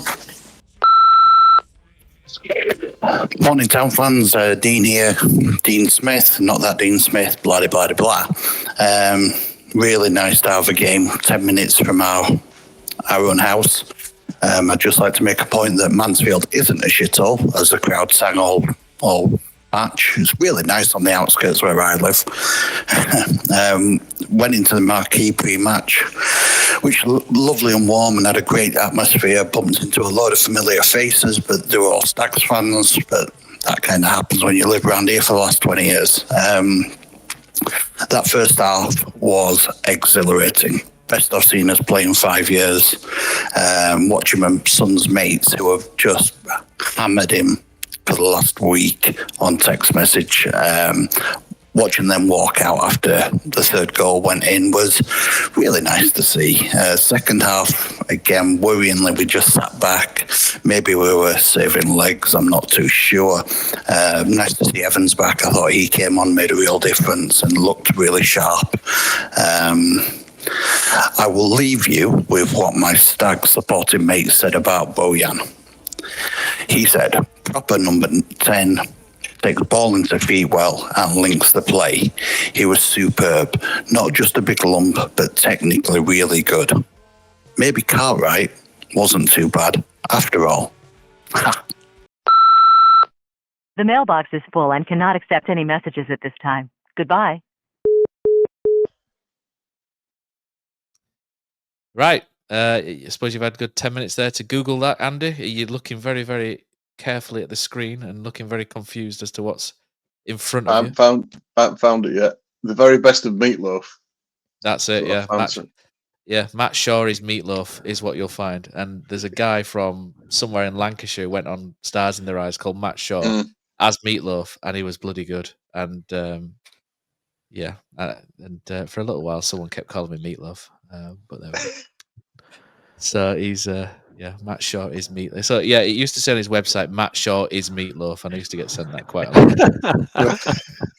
So, oh dear. And then obviously it went to the character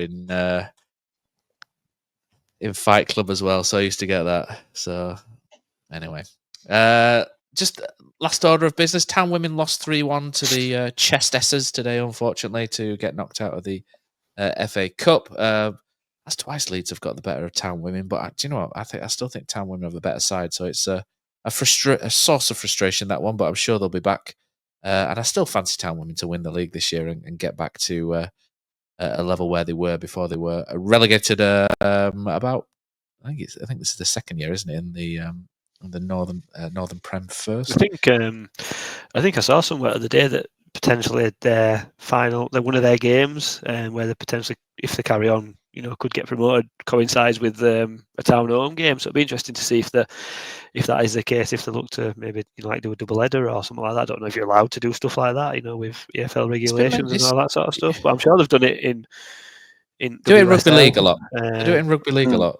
But it'd be really good if they did it. That would be interesting, wouldn't it? If they could do something like that, either before or maybe after a men's game, just to give him a bit of support. Or I think you're more likely to get after, aren't you, with regards to state of the pitch and stuff. I think you're more likely to get after, but I think it would be good. I think a lot of people would stay around to watch it, or you would like to think so. But yeah, they've not had a great result today, but I think they're a good side. I think they'll be back at it, and they've just made a new signing as well. They brought a striker in, and my little I haven't got a name in front of me, but my son Charlie saw it, and she's got a tattoo of a dinosaur on her arm. So straight away, she immediately became his favourite. He's got loads of those silly little transfers that you can get from the works or whatever. There you go, Dean Hoyle, still putting money in your pocket, etc. So he gets like these silly little transfers and walks around thinking he's got tattoos, and they're all dinosaurs and stuff. So he immediately liked it. Last thing then before we wrap up is we've got Luton on Tuesday, and obviously there's not going to be a drive-in because it's too close to a turnaround, and it'd be death by podcast if we threw this out on a Sunday night and then did a drive-in on Monday as well, and then an extra time which you can only listen to if you are a Patreon subscriber at www.takesthatchance.com. You will get myself and Ian Kilroy Silk doing a live reaction via the Patreon app. So make sure you sign up for that, or make sure you sign up and get involved, because that's even better, because that's the whole point of it. So Luton, how do we line up? I think the big question, Killer, on this one is Radinho Balker. How much can he take? Do you play him till he breaks, or do you look after him? Even if you look after him, is it at the risk of breaking as well? Because he is so important to everything that we're doing at the minute. Because if you lose Radinho Balker and you have to replace him with Murray Wallace, that immediately drops you 15 yards deeper. It's an interesting question, because you've got I think Lee Grant's bought himself some grace with the last 3 results now, so I think there's less. I think if you go to Luton and lose, I don't think you get half the fan base on social media saying sack him anymore. You might still get a few dissenting voices, as always, as you do, but not serious, or not people that you would take maybe I'm saying that wrong, but not most accounts you would take seriously, if you know what I mean. You know the ones I mean. It's the ones made up, etc. So where do you go with that? Because it is such a huge change. Do you play him till he breaks, or do you give him a rest? I'd be tempted to give him a rest on this one, Killer, just to see how it goes. Because he, or do you play him into form, or will the run? You know, we're not sports scientists. Will the run of games bring his fitness levels up? Who knows? Play him. You have to play him. Play him. The entire game for Town this season has changed because of him playing. For me, if I'm wrong and Murray Wallace, I've just shuddered though when you said it. It just changed how I'm feeling about everything, Matt. When you suggested Wallace had come in and replace Walker, honestly, I just need a few moments to just regather my thoughts. But if Walker isn't in and Wallace coming in, we're not going to be the same outfit that we are now. We have how many games before we can bring somebody else in January? Because for me, for once, we actually don't have to go out and sign a striker in January. We have to go out and bring in 2 centre backs that can bring the ball out like Balker does. And now they ain't going to be as good as Balker because I think he's too good for this division. I'm not going to say he's a Rolls Royce defender. I do hate that phrase with him, but he's much better than this if he's fit, right? I don't think we can get somebody quite as good as him, but even an 80% worth of a Balker is better than 100% of the other options that we've got available to us. So I just think we need to limp on till January with Balker. And he's going to break down at some point, Matt, but as Cosy said in our group chat earlier, it could break down going to Alde. It could happen at any point with Radinho Balker, unfortunately, looking at his injury record with us since signing. So it could happen in training. What does it matter? Give him the Ledley King treatment, Matt. Don't let him train. I'll be honest. I take issue. Do you know what I take issue with? I take issue. I think Radinho Balker's far more of a Waitrose kind of guy. He's got too much quality about him to sort of like go around the middle of Lidl and stuff like that, like with reprobates like me and you, Killer. He's definitely a Waitrose kind or an Ocado kind of guy. Just for colour there, like I say, my father-in-law sponsors him. So the last year, Andy, what event was that? I can't remember which one it was. It was where you get a signed shirt, you get a shirt handed over from your sponsored player. So I sat with Balker for a good 45 minutes. They were there for quite a while, weren't they? Andy, the players. Yep. He's a lovely bloke, and he speaks his English is phenomenal. Has he got an American girlfriend or wife? I think, but he's such an educated guy and a very clever lad. I think he'll be at Waitrose, Matt. I think you're spot on there, my friend. I think that's where he'll be going about, and I think he'll enjoy a really nice coffee as well. That kind of lad. But he's so important. One, yeah, well, he's just so important to us. We just need to go and find somebody who can do a little bit of what he can do if he's not available, because it'll be a miracle if he's available till May. But as I tweeted out yesterday, I think if he does stay fit, we finish the top 2 without any doubt. I feel like he's that influential to us, both defensively and attacking wise, that he's irreplaceable. But we have to find something that can kind of do a bit of what he does, because at the moment, if he's not available, I won't even want to watch it. I would just because I'd have to. But it'd be gutting, wouldn't it? It'd be like seeing your ex-missus with somebody really beautiful, better than you. I think that nobody ever wants that. I don't want to see Balker not play and have to see what it's like. Happens quite a lot, to be fair. I mean, in terms of, we'll cross that bridge when we come to it in terms of January signings. But Simpson Pusey has gone on loan from Man City to Celtic, and he's not playing. And you just wonder, don't you, with him being a Huddersfield lad, whether there's an outside chance. I mean, he's probably too good. He is too good for League One, but you just wonder whether that sort of player you could maybe pinch, but he would have to play whether Balker's there or not. You know what I mean? He would have to play, but so that'd be the difficulty. But yeah, so Killer, what do you reckon then in terms of how we line up? Do you think we should? Maybe have a little bit of a lesson? Oh, geography is all that we ever were. Oh, geography is all that we ever were. Okay, so the pitch geography lesson. I'm not going to bring up the the tactics board in front of us. We're just going to chat about it because we're going to try and get through this quite quickly because we've been going on for quite a while. In terms of the pitch geography for this Tuesday night, Killer, at Luton, I think he's got to keep that 4-4-2. Goodman, for me, would stay in goal. I don't see any reason to change that. I'm always an advocate of making sure that you need stability in that area of the pitch. I still prefer Nichols to him, but Goodman's the man with the shirt. He's done nothing wrong in the last 2 games. Anyway, couldn't do anything with the Mansfield goal or the Plymouth goal, so there's no portion of blame at all. And he's now he's gone to Canada and he's called up for the national squad as well. So everything's going quite well for Goodman. So let's keep that momentum going for him. Right back, I think Gooch has got to come in for Sorensen if Sorensen has any form of injury or issue there, because I think if you go to Luton with players that aren't quite fully fit, I think you can struggle. You can be caught out. So I think Gooch will come in, and Gooch has slowly been working his way back as well. So I think he's ready for it. Feeney, do you know? I almost want to say he feels like an indestructible kind of centre back, and as soon as I know I say that, he'll get injured. But it feels like he can go Saturday, Tuesday. Feeney, with the way he plays, he just coasts through, doesn't he? He's such a good young player. He just coasts through. So I'd say Feeney. I'm not sure if Balker will. I mean, I think you kind of have to play him, but I'm a little bit worried that he'll break if you do. So I'm kind of like 50-50 with him and Joe Lowe there. Ruskin, I think, will maintain at left back. I think Sean Rowan hasn't done anything wrong when he's played recently. He just doesn't offer that overlapping like Ruskin does. But if the game goes a different way and you need something a bit more solid and maybe you can ping diagonals from left back, Rowan you can bring on and you can use him tactically to change a game. So Rowan definitely does that. Ledson and Harness have to play midfield. I think both are looking fine fitness-wise at the minute. I don't think there's any sort of lag there at the minute. Harness obviously got an extra 15-20 minutes off as well at the end of the game, so I think they may have been resting him for Tuesday. So theoretically, that looks okay. Wiles, again, another one who, to his credit, goes on and on and on, and even when he has knocks and niggles, he still turns out and continues. Miller, I think, is another one that we will have to watch a little bit.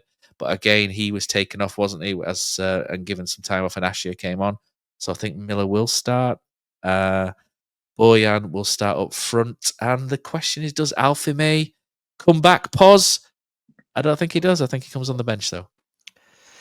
Yeah, I think you're probably right, mate. You can't really drop Charles or Radulovic, can you? Given the form that they're in, strikers, when they're in form, they've got to play, haven't they? Regardless of who you are and how much you cost and, all that sort of stuff. But again, brilliant to have someone else coming in on the bench who would probably get into every team, I would say, as a starting player. So a great option to have.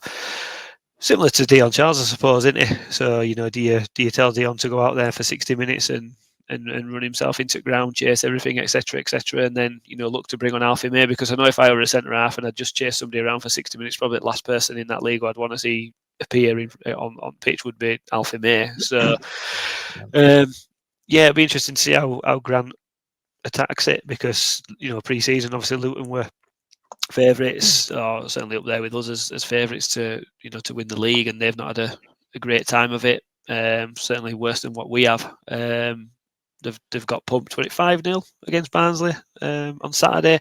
Yeah, it's great. Which can go both ways, can't it? It's either a good time to play them because they're kind of lacking in confidence, or it's a bad time to play them, especially at home, because they want to right the wrongs, especially in front of the home crowd. But if you do get at them and get an early goal, crowd get on their back and we settle into the game and do what we did against Mansfield and try control it. There's nothing to suggest we can't pick up a win. I know we were chatting on WhatsApp and people were sort of suggesting 2 points out of Mansfield and Luton would be good, but if offered, would you take a point? I don't know. I think I'd rather play it and see if we can get 3. And then obviously that moves us up there. I'd twist it, mate. I would twist, mate. Yeah, I would. And I agree with Killer on Balker. I think you've got to play him.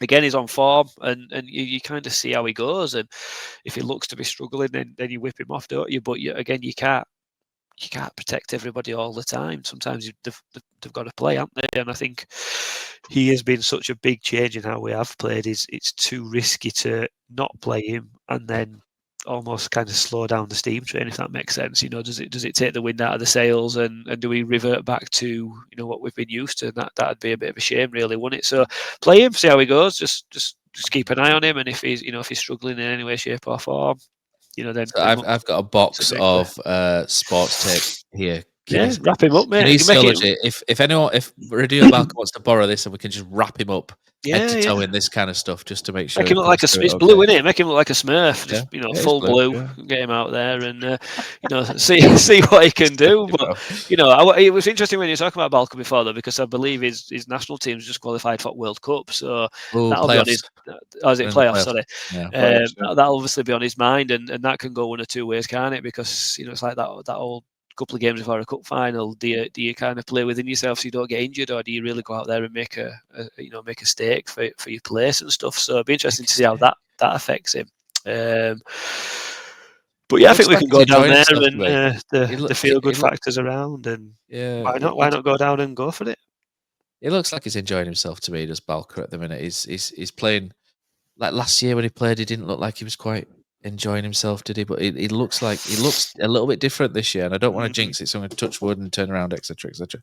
It does make me wonder if sometimes we, because we were desperate for him to play, did we kind of maybe shove him in a little bit early, and did we play him at maybe 85-90%, and that's why he kept kind of getting injuries. Who knows? But admitted that he played him at like 50% almost. That's it. It's not good, is it? It's not good. Cut his hair, did he? He came in with that big afro. See, if you got a bad haircut, you're never going to play well, are you? Let's be honest. He played well. He played well, to be fair to him, in that one, but it went downhill after that.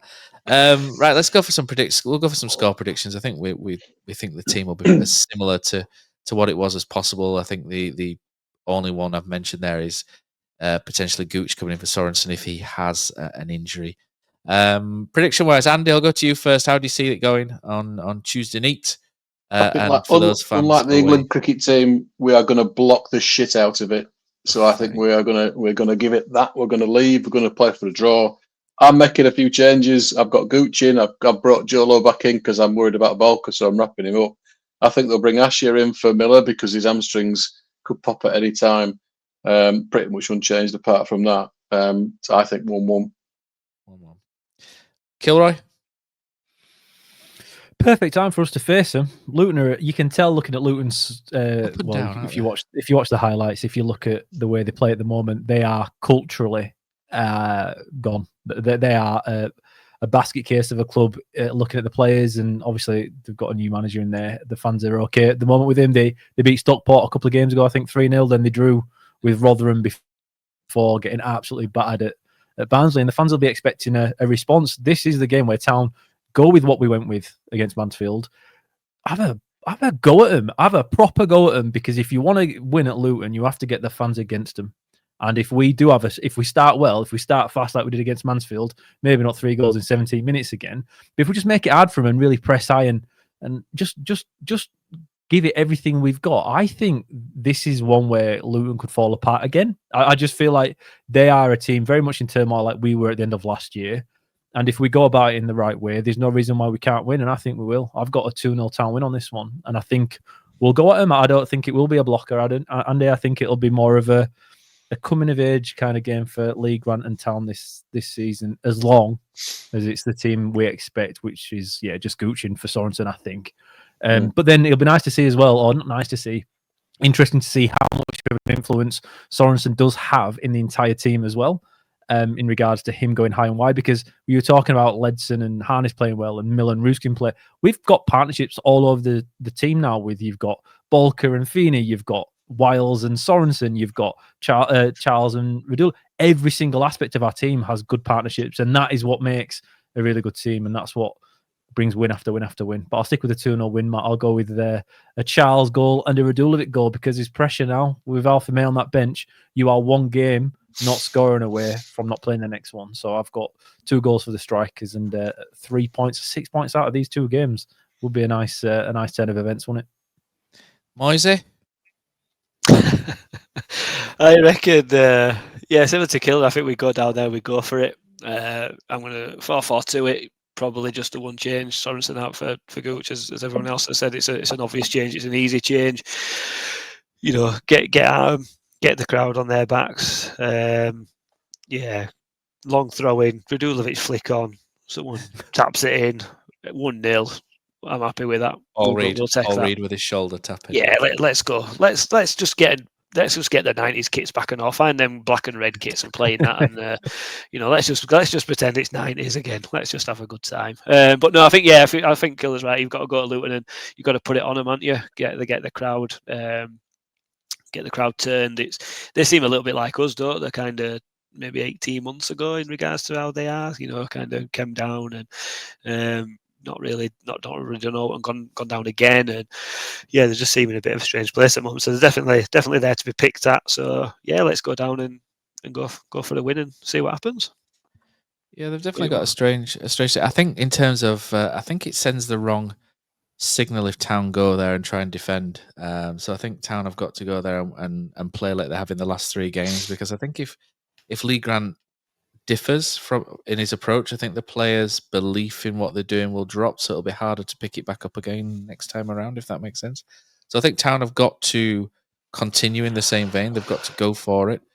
I think we might be in for an entertaining 2-2 draw in this one. I'm looking at Luton stat, and Luton they are a strange team. They won 3 in a row prior to the last 2 games where they've drawn against Rotherham, which I watched, which they tended to just play the ball wide and just throw crosses into the box, which is what teams do when they run out of ideas, isn't it, Killer? Which we've discussed before on podcasts that we've done. They did that for quite a large portion of the game, but I think you have to bear in mind that Rotherham are one of the form teams in the division at the minute. So it's probably not a terrible point from their perspective. However, I do think they've got players in there that can hurt you as well. Walsh in midfield, they've got George Saville, Naki Wells. Naki Wells is doing the bits and pieces there. He's not quite... Came off injured. He's got 1 this season, but I think he went off after 20 minutes. Looking at the last game, he went off after 20 minutes. Maybe he's got a knock as well. Off injured. Millie Ali, ex-Halifax man, is decent as well. So they have a lot of good players. Jerry Yates can do score goals. Jacob Brown, Isaiah Jones, they've been playing him right back as well. Maybe if they put him on the wing, it'd be better. They've got good players. Josh Keeley in goal, Anderson, Mengi. It's not clicking for whatever, but it will at some point, and there will be games where they do quite well and there'll be games where they don't. So I'm playing it safe, I think, with this one and going for a 2-2. But I do think Town will go at them and they'll entertain. Yeah. So I think that's where we are, boys. We've been going on for quite a while now, so we better call it a day. Andy, good to see you back on the review show with us. We probably won't leave it so long next time, but you'll be back on the social soon as well. Maybe 99.7 the next Town social. So that's right. Edging up to 100, which is going to be a Killer's house, I think, and it'll be I think we'll maybe try and do something special and try and get that one advertised well, and hopefully everyone joins the boys for episode 100, and we can make it something special for everyone on YouTube and for the boys in particular, because they do a hard job working for free, don't you, Andy? It's for the love of the game. Love of it. Pause. Enjoy the Christmas tree. I know you don't. I know you probably. She's sat there tapping a watch now, going. It's still going. Still late now. I gotta go to bed. Can't 25 past 10. You got to put that. You got to get out to garage and get the lights. I suggested next Saturday, but Wimbledon at home and all that, so maybe I might just have to wait until Sunday. Oh dear! I think we're putting the tree up on the 1st, but I think I always say December's fine. December's fine. 1st of December. Anyway, that's enough from us. Thanks for joining us, and let me just pick a random song to guide us out.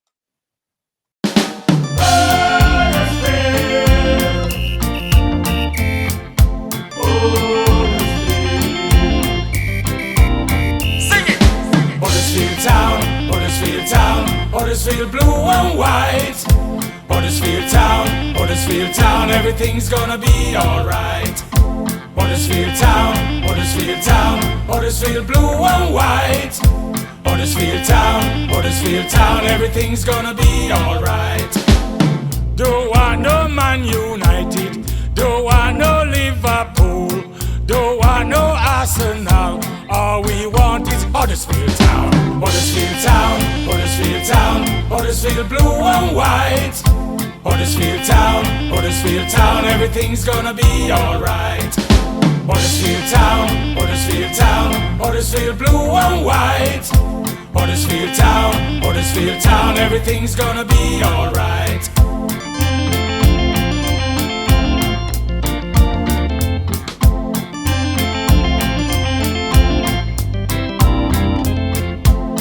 Don't want no Tottenham, don't want no Chelsea, don't want no Man City.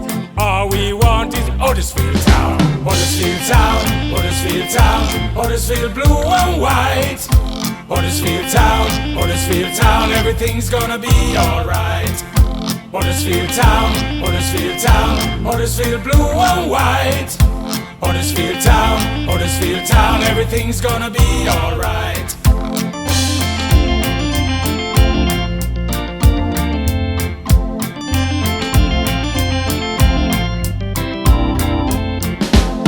Don't want no Man United, don't want no Liverpool, don't want no Arsenal.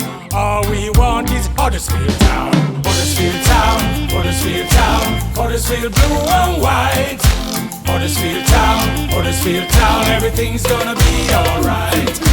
Huddersfield Town, Huddersfield blue and white. All together now. Huddersfield Town, everything's gonna